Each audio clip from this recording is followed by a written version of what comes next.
Армысыздар қазақтар. Исламистердің бас мүфтиі Айдаспанға бірақ шығарды.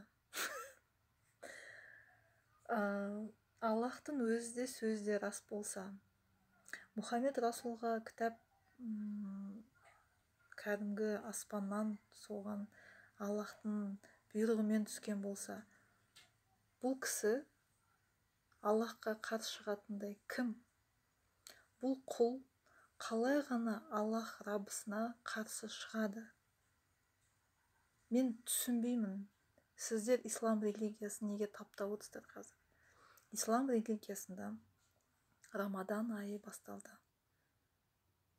Рамадан айында хижра күнтізбесімен сәйкесе айдың бірінші күн қалай туады, содан міне Рамадан айы басталды. Оның алдында ереже болды.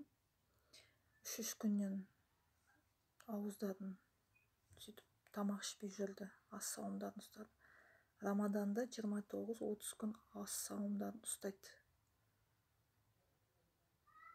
Таң ата сухырын ішеді, кешке ифтарын ішеді, 2 күн идал әлғиттерін тойлайды.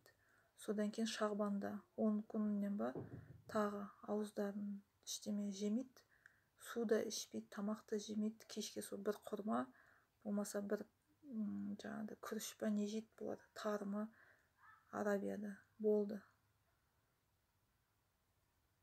Сонда соны жасамайсыздар. Анау қазақтың етін жеп шашылып жаңағыдай дастарханнан ағылып төгіліп жатқан майын, ағылып төгіліп жатқан тамақтың бәрін жейсіздер.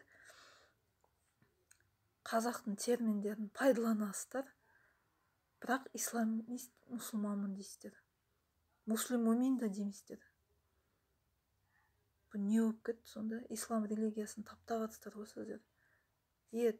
Тәңір дінінің терминдерін жайына қалдырмайсыздар. Ислам религиясын жөнді ұстамайсыздар. Не дүбәрә болып жатсыздар, мен түк түсінбеймін. Аллахтың өзі де рас, сөзі де рас болса, терминдерін дұрыс пайдаланыңыз. Ас-сауым басталды. Рамадан айы басталды. Азанда сухырынды іш. Кешке ифтарыңды бер.